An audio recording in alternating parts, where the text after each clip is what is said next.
Shalom, shalom bien-aimé, shalom la famille. Je suis très heureux de te retrouver encore ce soir durant cette séquence, notre séquence Vie de la parole. La vie de la parole, c'est ce moment que nous passons ensemble pour essayer de comprendre la vérité de la parole de Dieu nous concernant, afin que nous arrivions à vivre selon la parole et non pas, selon la culture, les traditions religieuses qui impactent beaucoup de personnes alors qu'ils sont nés de nouveau, sont enfants de Dieu. On est conscient de beaucoup de choses dans notre vie. On est conscient de beaucoup de choses parce que l'être humain est différent des autres créatures vivantes au travers de sa conscience, parce qu'il pense, il est conscient. Et cette faculté, ce qu'on appelle la conscience, c'est cette faculté qui lui permet de pouvoir percevoir les choses, d'être conscient de son existence lui-même et de pouvoir aussi être conscient de ce qui se passe autour de lui. Donc nous sommes conscients, par exemple, que moi je suis un homme, peut-être que toi qui me regardes, tu es une femme, c'est une conscience. Nous sommes conscients quand il fait froid ou quand il fait chaud. Euh, nous sommes conscients quand il y a des émotions à l'intérieur de nous. Ah tiens, j'ai peur. Ou simplement, je me sens triste. Nous sommes conscients d'un certain nombre de choses. C'est ça qui fait que nous soyons des êtres humains. Nous pensons et nous percevons le monde autour de nous, nous percevons notre propre existence et nous agissons en conséquence. Parce que lorsque tu es conscient de quelque chose, tu agis en conséquence. De lorsqu'il fait froid, tu es conscient qu'il fait froid, tu vas aller chercher ton manteau pour pouvoir te protéger du froid. C'est très important de comprendre cela parce que nous allons quelque part. Parce qu'aujourd'hui, chez les êtres, chez le chrétien, il y a quelque chose qui est un peu triste. C'est un constat que moi, personnellement, j'ai fait. Peut-être que tu l'as déjà fait toi-même aussi. C'est le fait que, autant nous sommes conscients des choses visibles et invisibles qui peuvent nous impacter, mais beaucoup de chrétiens ou certains chrétiens ont du mal à être conscients des réalités spirituelles, du monde spirituel, de leur nature divine, de leur identité spirituelle. Ce sont des choses qui sont dans la Bible, qui sont dans la parole de Dieu. On en parle, on chante, on prie, mais ce n'est pas ça qui va régler le problème des chrétiens. Ce n'est pas ça qui va t'amener à vivre la vie de Dieu qui est contenue dans sa parole. Non, c'est la conscience. Parce que dès le moment où tu seras conscient de ta nature divine, automatiquement, tu vas agir par rapport à cette conscience, par rapport à cette vérité qui est à l'intérieur de toi. Parce que ce que tu prends, ce qui génère en toi une conscience, ça devient ta vérité. Et plus ça devient ta vérité, ça devient aussi ta façon de penser et de te comporter. Tant que quelque chose n'est pas une conscience pour toi, ça ne peut pas te changer. Tant que la parole de Dieu n'est pas incrustée de manière consciente à l'intérieur de toi, quand tu te lèves, tu penses d'abord que tu es enfant de Dieu et non pas où sont les céréales. Tu es capable, bien-aimé, de pouvoir vivre la vie de Dieu parce que la conscience te fait agir en conséquence. Là où Dieu dit que tu es son enfant, là où Dieu dit que tu es béni, là où Dieu dit que le démon, Satan, le diable est sous tes pieds, tu es conscient de cela, ton attitude intérieure et extérieure change. Ton attitude intérieure et extérieure change. Lorsque Dieu dit que tu as été pardonné de tes péchés, tu ne marches plus dans la culpabilité. C'est ce dont on parle ce soir, c'est ça. Ne sois pas conscient du péché, sois conscient du pardon de Dieu. Malheureusement, c'est un vrai problème dans les églises. Les gens ne sont pas convaincus que Dieu a pardonné, qu'ils sont réconciliés avec Dieu. Et ils marchent dans une culpabilité permanente, enfant de Dieu. 1 Pierre, 1 Pierre chapitre 1, verset 23, il dit que nous avons été recréés, régénérés par une sémence divine incorruptible. Déjà là, il faut être conscient, signifie quoi? Que la matière première que Dieu a utilisée pour me recréer en Christ Jésus, c'est sa propre parole.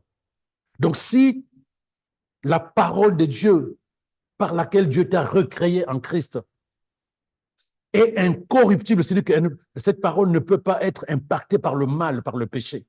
Bien-aimé, comment tu peux continuer à vivre avec la conscience que tu es pécheur?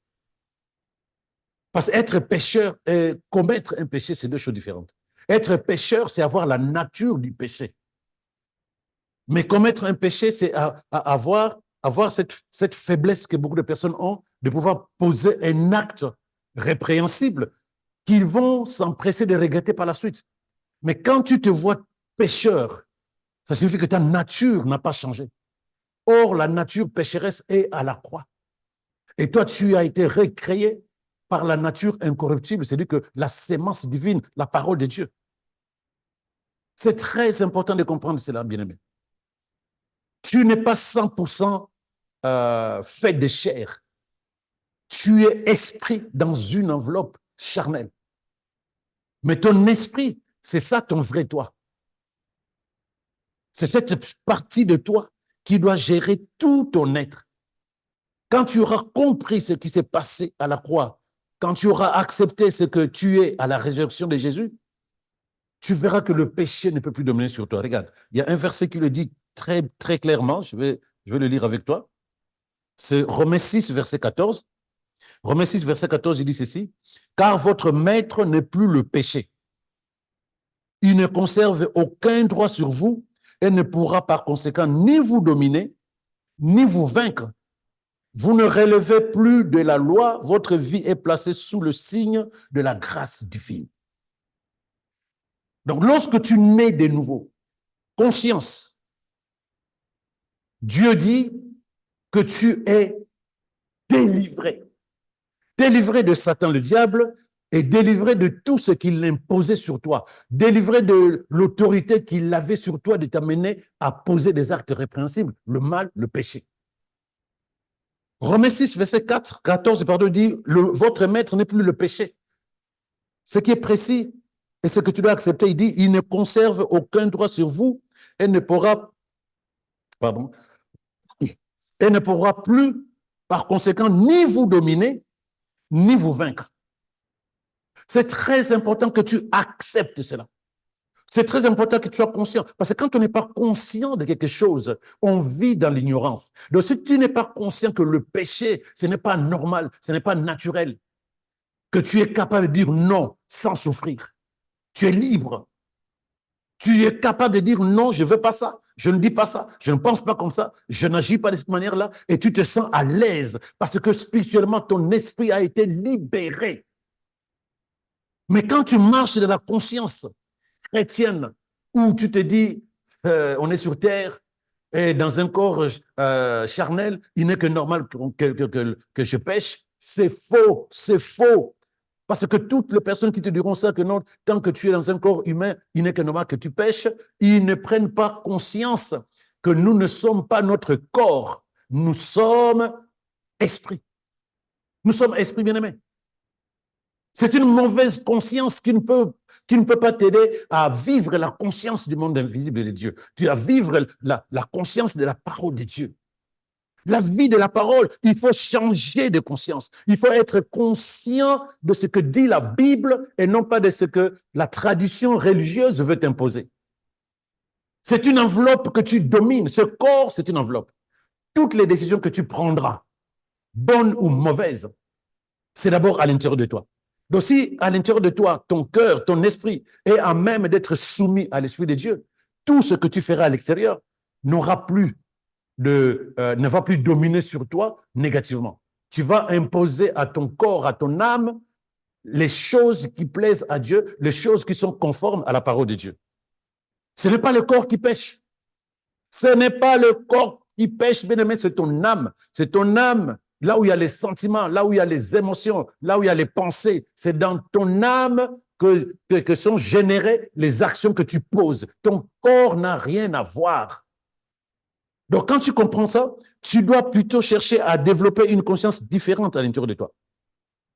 La conscience de ce que dit la parole de Dieu et surtout la pratique de ce que dit la parole de Dieu.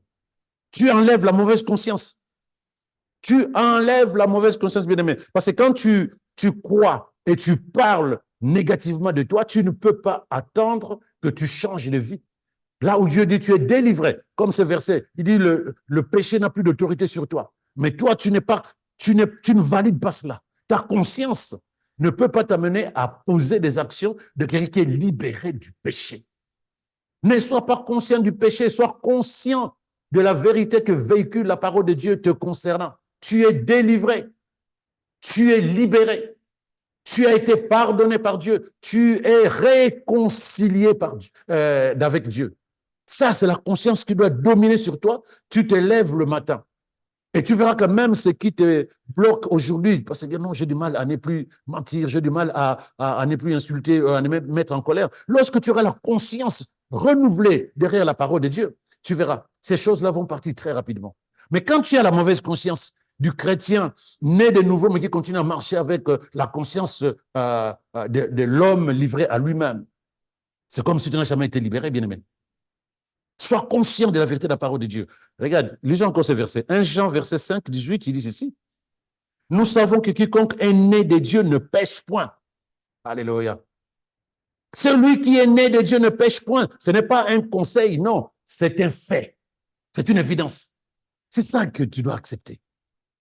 C'est une évidence. Celui qui est né de Dieu, quiconque est né de Dieu ne pêche point, mais celui qui est né de Dieu se garde lui-même et le malin ne le touche pas. Donc, il y a trois vérités. Un, si tu es né de Dieu, ce qui est vrai, né de Dieu, c'est que naturellement, tu ne peux plus pécher. Spirituellement, tu ne peux plus pécher. Normalement, tu ne peux plus pécher. C'est ça, c'est un fait.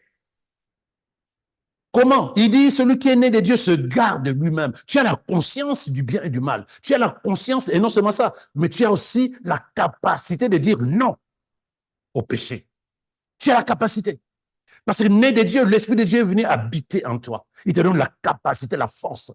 Il te donne la puissance. Parce que ce n'est pas seulement pour avoir l'onction pour faire tomber des gens, la présence du Saint-Esprit au-dedans de toi. Mais il te donne aussi le cœur de Dieu. Le cœur de Dieu qui est totalement purifié de toute mauvaise conscience, de tout besoin négatif. Donc tu te gardes de toi-même. Tu sais que te mettre en colère, c'est pas bien. Mentir, c'est pas bien. Voler, c'est pas bien. Mais tuer, c'est pas bien. Tu le sais. Que critiquer, c'est pas bien. Naturellement, tu le sais. Hein? Et deuxièmement, tu décides de ne pas fonctionner comme tu fonctionnais avant. Il dit, celui qui est né de Dieu se garde lui-même. Tu sais te protéger parce que tu as la référence de la parole de Dieu. Tu vis la vie de la parole. Et au final, il dit, le malin ne le touche pas. C'est-à-dire que le diable ne peut plus venir te séduire pour te faire pécher. Tu as la nature divine. 1 Pierre 1, 23. Nous avons été recréés par la sémence divine incorruptible. Donc, ton corps spirituel ne peut pas être impacté par le péché. Conscience des choses spirituelles, bien-aimés. Il faut accepter cela. Il faut accepter cela et te voir comme Dieu te voit. Esprit de culpabilité, out. Tradition humaine, religieuse, out. Que dit la parole de Dieu? En Christ, j'ai été pardonné. En Christ, je suis réconcilié avec Dieu. N'oublie pas, l'évangile que nous lisons tous les jours, ça s'appelle bonne nouvelle. Bonne nouvelle. L'homme n'est plus ennemi de Dieu. L'homme est réconcilié avec Dieu. L'évangile, c'est l'évangile d'amour. L'amour de Dieu pour l'être humain. Pas l'amour parce que tu fais n'importe quoi, non.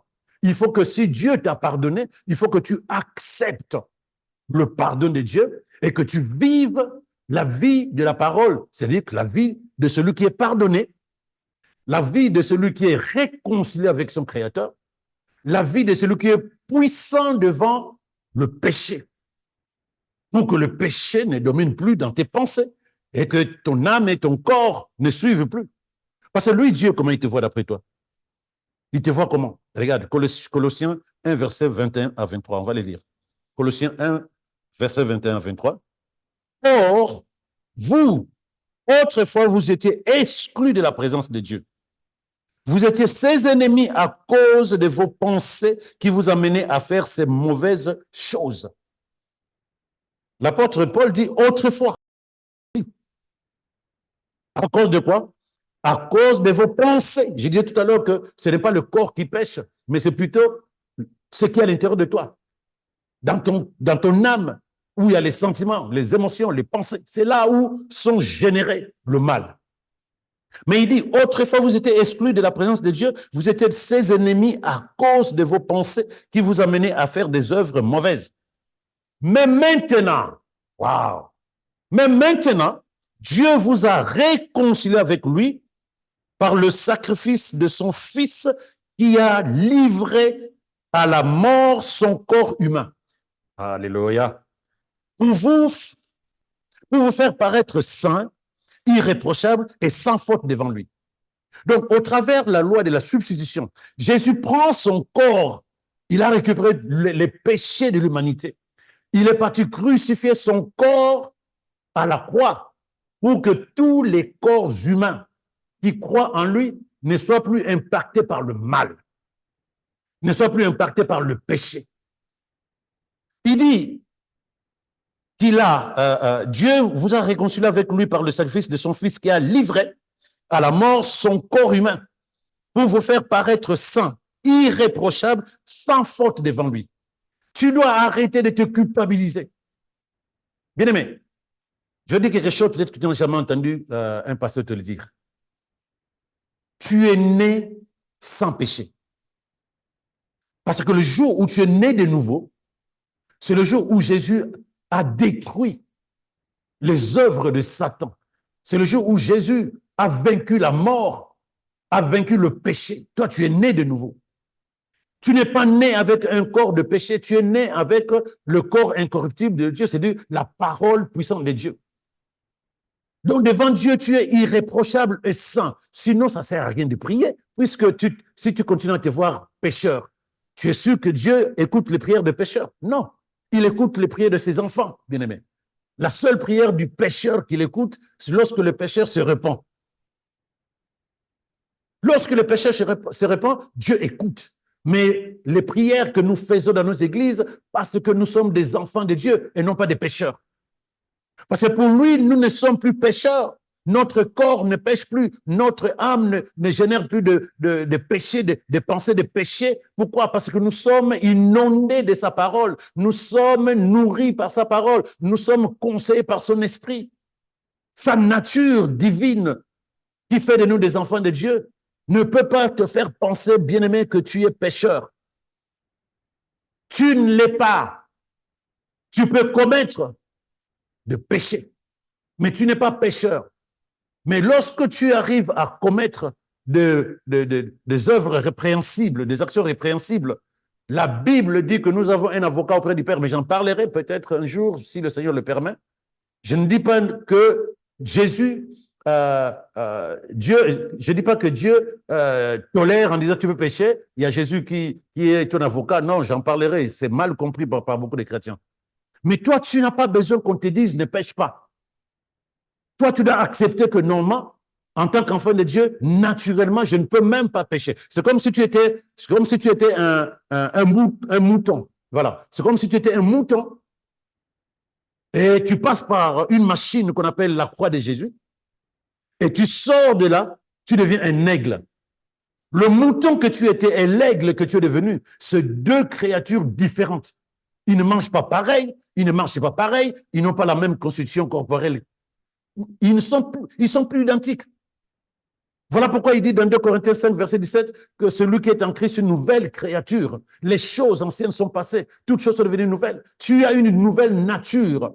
Et cette nouvelle nature ne peut pas faire de cotérie avec l'ancienne nature pour faire la même chose. C'est impossible. L'aigle ne mange pas de foin, ne mange pas des herbes. L'aigle mange de la viande. Donc, un chrétien doit se voir véritablement transformé. Non pas qu'on t'enseigne encore à ne pas pécher. Naturellement, tu sais que tu ne peux plus, tu ne dois pas. Ça ne t'intéresse plus. Tout ce qui t'intéressait, parce que le diable est pour t'amener dans le péché, il te séduit. Il réveille des sentiments d'envie égoïste dans ton âme. Mais toi, lorsque ton corps, ton esprit et ton âme seront inondés de la parole de Dieu, bien-aimé, tu n'auras même pas besoin que quelqu'un te dise ça ne fait pas. Tu seras naturellement hors de la séduction satanique, hors de la séduction du monde des ténèbres. Parce que toi, tu es enfant de Dieu. Ta nature ne pêche pas. Ton esprit est rempli de la parole puissante de Dieu qui repousse le mal. Et l'Esprit de Dieu est le seul conseiller, ce ne sont plus les émotions. Il dit, Mais il faut bien sûr demeurer dans la foi, fermement établi par ce fondement, sans vous laisser écarter de l'espérance qu'annonce l'Évangile. La seule manière de ne plus marcher dans le péché, c'est ça qui va t'amener, qui risque de t'amener à croire que tu es toujours pécheur. Marche à la lumière de la parole de Dieu. Marche à la lumière de la parole de Dieu. Marche à la lumière de la parole de Dieu et tu verras que ton esprit va générer des pensées qui sont tournées vers la gloire de Dieu et non pas vers le corps. Tu seras plus égoïste. Tu vas plus penser à toi. Tu penseras d'abord à la gloire de Dieu. La Bible dit, marchez selon l'esprit, vous n'accomplirez plus le désir de la chair. Ce n'est pas parce que tu es incapable de pécher, voilà pourquoi tu pêches régulièrement de temps en temps si tu veux. Non, il faut que tu développes l'habitude de marcher à la lumière de la parole de Dieu. Il faut que tu développes l'habitude de laisser l'esprit te guider. Il faut que tu te soumettes à l'esprit de Dieu et que tu te nourrisses de la parole de Dieu. Tu verras que ce qui t'a tiré chez l'ennemi, ça ne va plus t'attirer. Tu parleras comme l'apôtre Paul qui a dit, je vois cela maintenant comme de la boue, comme de la poubelle. Tu sais, c'est ça qui m'a tiré. Et là, tu es libéré. C'est comme un enfant, une jeune fille de 20 ans, 25 ans. À 4 ans, à 5 ans, on lui a acheté des poupées. On lui a acheté des poupées. C'était pratiquement un trésor pour elle. Mais à 20 ans, 30 ans, achète-lui encore des poupées. Ça ne lui parle plus. Parce qu'elle a grandi. Quand tu vas grandir dans la parole, quand la parole deviendra ta vie, le péché ne sera pratiquement plus rien du tout. Tout ce qui t'a tiré vers le mal ne peut plus t'impacter. Et c'est là où ce verset que nous avons lu au départ, tu vas proclamer que le péché n'a plus de pouvoir sur toi. Ça ne sera plus de la théorie, ça sera normal. Tu regardes et dis non, je n'ai pas envie de faire ça. Je n'ai pas envie de faire ça. Tu es saint. Dieu te voit saint en Christ Jésus. Il te voit irréprochable. Il te voit libéré, délivré, purifié. Tu ne peux pas chanter, j'ai le Saint-Esprit au-dedans de moi, et continuer à penser que tu es encore prisonnier du péché. C'est pas, il y a une confusion. Sois conscient de ce que dit la parole de Dieu. Vis la conscience de la vie de la parole. Ça commence déjà par accepter que spirituellement, je suis réconcilié avec Dieu. Sinon, je ne peux pas revendiquer ma filiation spirituelle. Un enfant de Dieu qui a peur, qui s'inquiète si Dieu va l'écouter ou non. Non, je suis enfant de Dieu. Il m'a accepté dans son palais. Et j'ai été libéré de l'emprise du péché. Cela n'est plus mon problème. Le péché n'est plus la raison, bien-aimé. Le péché ne doit plus être la raison. C'est fini. Développe la conscience de la vie de la parole. C'est-à-dire que libéré du mal, libéré du péché, parce qu'à l'intérieur de moi, Dieu m'a donné sa nature. Et sa nature divine ne peut pas pécher. Voilà ce que je voulais te communiquer aujourd'hui dans notre séquence d'aujourd'hui. Sois plutôt conscient de la vérité de la parole de Dieu concernant cette histoire de péché. Ne sois pas conscient du péché, sinon tu vas te disqualifier lorsque tu pries. Tu croiras toujours que non, les choses ne fonctionnent pas, que tu n'es pas un bon chrétien, tu n'es pas enfant de Dieu, c'est compliqué d'être un bon enfant de Dieu. Non, sois d'abord conscient et tu verras que cette conscience, quand ça va devenir ta manière d'agir, on ne va pas t'enseigner à ne pas pécher. Toi, tu vas mettre tout ça à la poubelle. Que le Seigneur te fortifie, mais surtout que la révélation de sa parole devienne ta vie au nom de Jésus. Shalom, shalom chez toi.